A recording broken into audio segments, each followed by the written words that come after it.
सुप्रभात विद्यार्थियों, मैं पंकज आचार्य श्री शांतिनाथ दिगंबर जैन उच्च माध्यमिक विद्यालय बागीवाला से। कल के वीडियो कालांश के साथ ही आज अपन इस प्रकरण को ले रहे हैं। प्रकरण है सर्वनाम का पद परिचय। तो कल मैंने आपको सर्वनाम की परिभाषा के साथ साथ सर्वनाम के प्रकारों को भी समझाया था। आज सर्वनाम के पद परिचय से संबंधित सर्वनाम के जितने भी प्रकार हैं, जितने भी वर्गीकरण हैं, जितने भी उसके भेद हैं, उनको अपन परिभाषा सहित, उदाहरण सहित विस्तार से समझने का प्रयास करेंगे। तो मैंने सर्वनाम के प्रकारों में सबसे पहले बताया था पुरुषवाचक सर्वनाम। अब ये पुरुषवाचक सर्वनाम और इसकी परिभाषा देखिए, जिस सर्वनाम शब्द का प्रयोग हम कहने या सुनने वाले के अर्थ में प्रकट करते हैं। अर्थात जिस सर्वनाम शब्द का प्रयोग कहने या सुनने वाले के स्थान पर प्रयोग किया जाता है उसे पुरुषवाचक सर्वनाम कहते हैं। पुरुषवाचक सर्वनाम के तीन भेद हैं: उत्तम पुरुष, मध्यम पुरुष और अन्य पुरुष। आगे बढ़ते हैं। निश्चयवाचक सर्वनाम, यानी वाक्य में या संकेत या इशारे का बोध होता हो। यह सर्वनाम शब्द वाक्य में पास में या दूरस्थ खड़े किसी व्यक्ति या पदार्थ को बताने का संकेत करते हो, उसे हम निश्चयवाचक सर्वनाम कहते हैं। तीसरा आता है अनिश्चयवाचक सर्वनाम। जब वाक्य या पद में किसी व्यक्ति, अनिश्चयवाचक सर्वनाम के बारे में देखिए, जब वाक्य या पद में किसी व्यक्ति या पदार्थ के बारे में अनिश्चितता का बोध हो, उसे हम अनिश्चयवाचक सर्वनाम कहते हैं।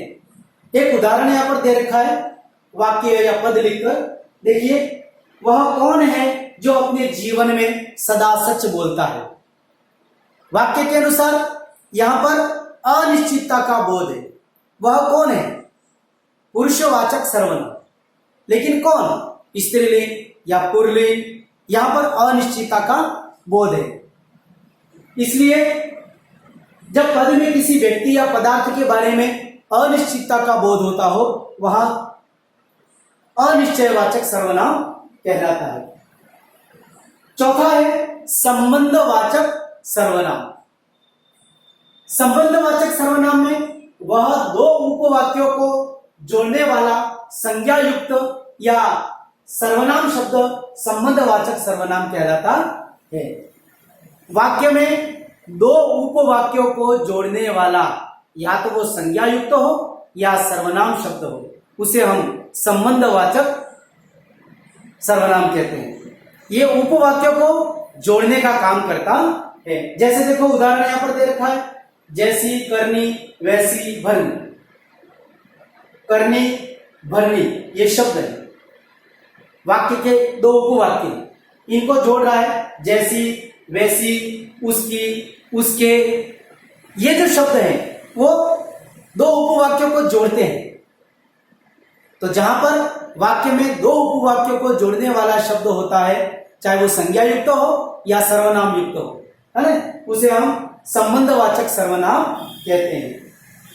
पांचवा है प्रश्नवाचक सर्वनाम। जिस सर्वनाम शब्द का प्रयोग प्रश्न पूछने के लिए होता है, उसे हम प्रश्नवाचक सर्वनाम कहते हैं।